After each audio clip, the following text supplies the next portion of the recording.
I say, take these steps so you could be set for life.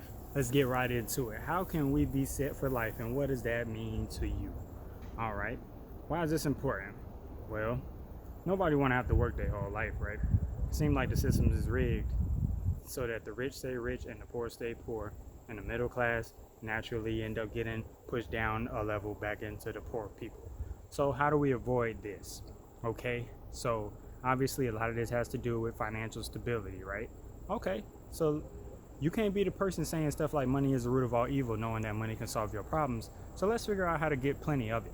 All right, so let's dive right into this. First of all, the way you get money is by figuring out a skill in which you can utilize in exchange for payment. Okay, that's the simplest way I can put it. Whether that skill is learning how to provide goods or services, or whether it's just something as simple as putting boxes on a truck, right? Whatever it is, you got to use the matrix to your advantage. And this is something that I really need you to understand. In order to figure out how to be set for life, you have to figure out how to use the matrix to your advantage. I'm going to assume you know what I mean when I say the matrix if you're on this channel. So if you're in this world and you know that you want to be able to retire quickly, or early I should say, compared to most people who, I know people who 70 plus years old and still actually can't afford to retire on paper. So how do we prevent this from happening, and how do we get ahead of it? Okay, so if we know that we want to make sure to figure out how to get paid for now so that we can take care of our needs of now, and we also, it's quite obvious that if you only depend on a regular job's income, typically they're only going to pay you enough money to keep coming back, but not enough for you to retire quickly. So if you know that, that means you're going to have something on the side, or something alternative, some kind of side hustle, or some career, or something entrepreneurial that you're doing, some business, some type of endeavor in which you can utilize that in order to use that as leverage so that you could catapult into retirement. Okay, so follow me. Whenever you're taking these chances, you got to figure out how to use the matrix to your advantage. Meaning, how do you get a job but still keep your sanity, and still keep your financial stability, and still make time for what you really want to do? Because nobody really want to punch that clock, but you feel like you got to sometimes in order to get to the level of stability that you need, or at least to basically get by. So that's fine. I'm talking to the people who want to get it through the matrix. All right, so this is the quickest way to do it. This is the quickest way I know of to do it. You find any job that you can get. It don't even matter what it is, as long as it's enough to pay your bills, okay? As long as it's enough to pay your bills, you can use that job. Use that job, make sure it's not eating up too much of your time, but you're gonna have to invest in yourself to develop a skill set that you can utilize longer term than that job. And at some point in your life, relatively soon ideally, now I ain't talking about soon within the next year, but I mean in a 10-year plan, you're gonna need to make sure that this thing that you're doing for yourself is actually gonna end up paying you a reward that's, one, paying you way more than your job ever would. Two, is gonna make it to where you can make money more easily as you get better at it. So let me give you an example. You could have a job where you working as a server for now, right? You working as a server, and you getting enough money to take care of your bills and stuff, but you know for a fact you don't want to be serving 20 years from now, but you know you're gonna still need some money 20 years from now. All right, cool. This is what you do. You take that server money, you spend the absolute minimum of what you need to spend. Spend the absolute minimum. Okay, you're gonna have to be frugal in the beginning in order to be rich, quote unquote, rich in the times in which it matters the most in your life. So just keep this in mind. You're gonna have to make some sacrifices either now or later. Believe me, you'd rather do it younger than older, because if you're older, you're gonna have way more needs and potentially you're gonna be in worse shape. But of course, that's all a matter of how well you take care of yourself mentally and physically while you're young. But follow me. So you get that job, you take care of them, that serving job. Say you do it for 5 years straight. Okay. Now the biggest thing I see people do is that they quit too soon whenever they start figuring out how to get paid that money from their side job. So say you're, I don't know, a painter, right? You're an artist and you want to blow up and you want to sell paintings. All right, bet. You're gonna have to take the time to learn the skill of painting and you're gonna have to learn not only that, but you're gonna have to learn how to be one of the best at what you do, not only with the painting part of it, because that's the artistic part, but the business side of selling paintings. Okay, it's gonna take years to become a master of both. You gotta master two separate skill sets. One is the art side, one is the business side. One is the right brain, one is the left brain. Both of them are very, very important. Now, this is what I need you to understand. You're gonna have to be willing to do whatever you choose to do for at least 10 years. Now, that's a long time in a lot of people's minds, but when you think about the fact that the system got you set up to work for at least 50, bruh, it ain't nothing to go hard for 10 years and really sacrifice and work on what you really need to work on to get to the level that you need to get to skill-wise, so that you can charge a lot for whatever it is that you do. So if you selling these paintings right now, ain't nobody buying them, right? For example, because you ain't known and you're not even as good as you're gonna be some years from now. You need to crank out as many paintings as you can for as long as you can, and don't even worry about selling them right now, because here's the thing about art. You're gonna be able to sell them at any time because of your brand that you develop. So it doesn't even matter if people buy them right now, because you just working in the beginning phases, bro. For the first 10 years of your career, you just learning the game. You just learning how to actually be good at what you do. Because of course you're also competing with the people who have been in whatever industry that you're trying to take over. You're competing with the people who've been doing it for a long time too. So you got to learn how to be yourself in it, and you got to learn how to get better at most people in it. So it's gonna take several years. And I noticed that a lot of people ain't really got the patience that it takes to really develop as an individual in order to get to the early retirement thing. So here's the thing. You start making these paintings, eventually you're gonna have so many paintings you're not even gonna be able to count them, right? You're gonna be, the whole time you're gonna be telling folks, hey, by the way, I paint, like, check this out, you know, trying to put yourself out there. And of course, figuring out the business behind getting that paintings sold. However, in the meantime, your bills still gotta get paid, right? Okay. Ideally, you want to be making more money. Really, this is what needs to happen. You need to be making more money at the job that you're at than what it takes to take care of your needs. So if the job that you're at ain't enough to pay your bills, then you got to just find another job. Like, it's just as simple as that. If you need to take the time to go back to school, go ahead and go back to school, whether it's trade school, which is most ideal, or go to college or whatever. Do whatever it takes to get to the level in which you're able to qualify for the jobs that will pay your bills. Don't be afraid of going into debt. Don't be afraid of doing something different, changing your mind, nothing like that. Because if you get used to settling while you're young, I promise you, you'll never get to that level that you need to get to financially in order to get paid for real, because you got that fear mentality. So you got to first of all acknowledge about your personality if this is really for you. Do you really have what it takes to weather the storm? Because believe me, it ain't gonna be easy when you trying to work here and over here. You trying to work for yourself, but all your majority of your energy gonna go towards your job. So you got to be willing to work overtime. And I ain't talking about overtime at the job. I'm talking about work at the job the regular minimum amount of time to take care of your bills, and then of course pocket some money and invest that money into your business. But most ideally, you want to try to start the kind of business that be in the industry in which you could get a lot of money out of it, but you don't have to put that much money into it. Most ideally, you'll want to be able to put a lot of time into it, because when you're young, you got way more time than money typically. Most of us didn't grow up multi-millionaires our entire lives. Few of us did, but regardless, you got to be willing to do the step-by-step path. Okay, so you can't think that there's any shortcuts in this thing, because it's really not. Life it's not supposed to be instant gratification or none of that stuff. So you got to be good at planning. So you have to be willing to put yourself on at least a 10-year plan. So if you don't have something that you're passionate enough about to stick with it for 10 years to see the fruits from it, that means that you need to get to know yourself better.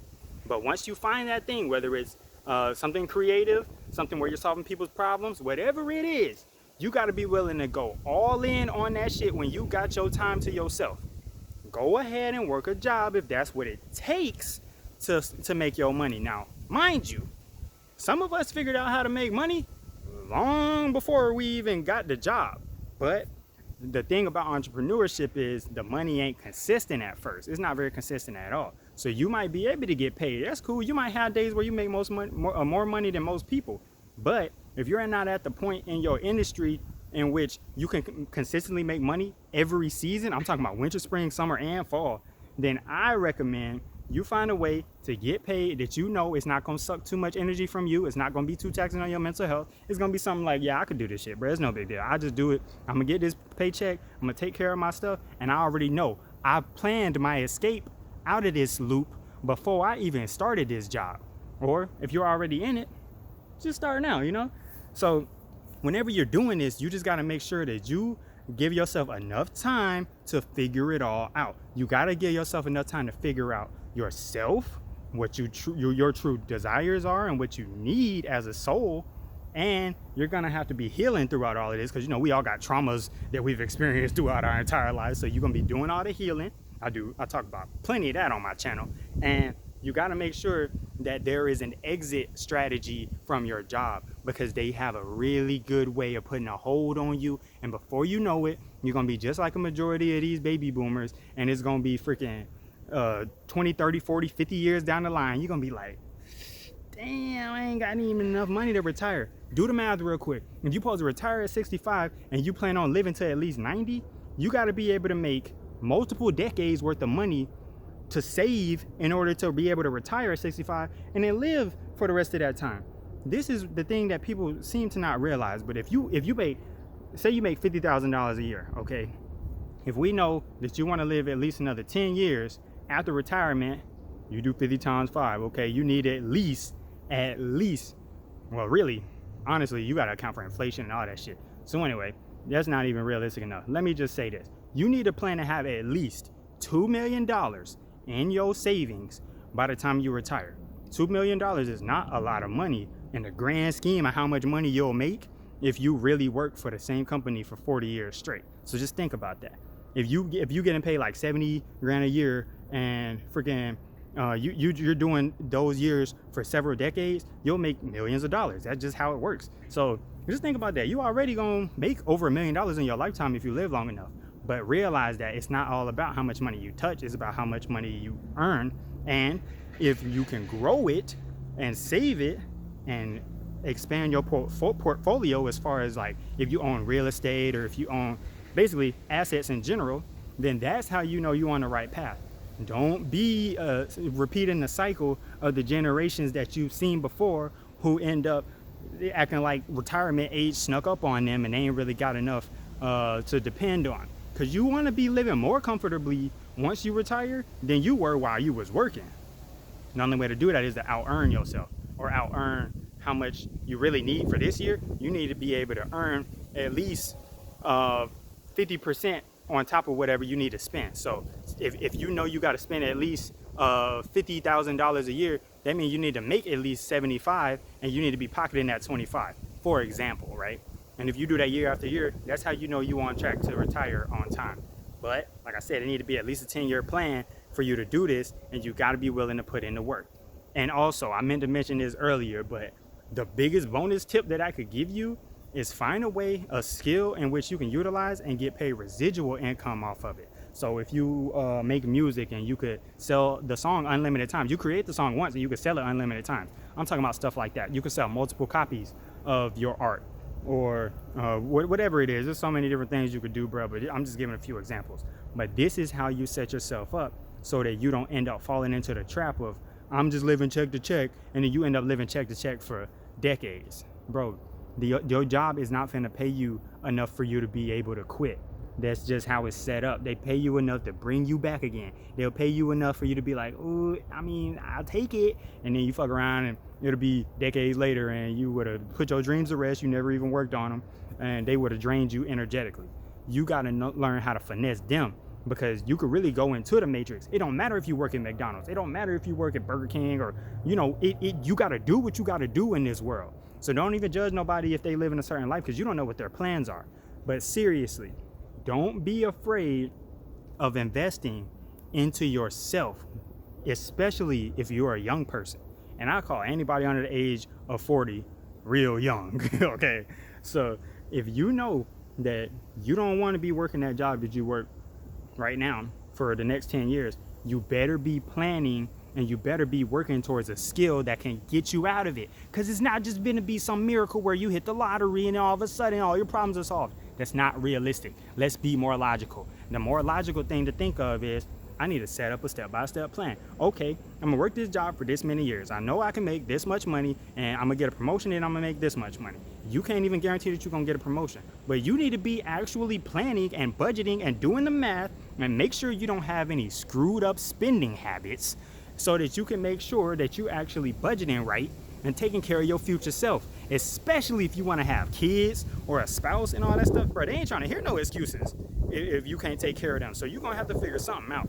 And of course, everybody needs to be able to take care of their family, and their family supposed to take care of them too. But bro, it ain't even that complicated when you take the time to invest in yourself and learn a skill beyond a normal job. I feel like, personally, this is just my opinion, but I feel like it's a requirement for you to not only be able to take orders and follow what somebody else tell you to do, aka have a job and have a boss tell you what to do, but also you need to be able to be a boss your damn self and be able to put together a plan and hire other people and tell them what to do. You need to get good at both of those. You need to be a good listener and a good speaker. That's just my opinion. And some people are totally okay with having a job their whole life, and that's fine. You can still get to retirement and a comfortable retirement, but it's probably going to take a lot longer unless you're making like CEO money, which is what, 1% of people, which, hey, that person could be you. But I'm speaking to the average people, right? To the average people, especially if you're spiritual. You know, spiritual people, it seems like the world pushing against the spiritual people, but that's just because you like a challenge. But you got to think your way through this junk. Figure out how to utilize your creativity and figure out how to solve problems for people and or make people feel good. And they're willing to pay you for it again and again, especially when you get really good at it and you become one of the best. Find a place where people are putting a lot of money into something, whether it's people putting it into their entertainment, they're putting it into the stock market, they're putting it into their investments, whatever it is. Get in on an industry where you know it's a lot of money in that shit. There's a lot of money in food, there's a lot of money in shelter, there's a lot of money in fashion and clothing, because those are the 3 needs of every human being. Everybody also has lots of other things that they might prioritize as if it's a need, like drugs, but ideally you don't want to be selling drugs, okay? So try to keep it to be something actually creative and bringing value to people's lives, or at least being having the ability to gain from something in which it doesn't cause harm to others. Okay, so that's just my 2 cents on it. Good luck. Hit me in the comments, man.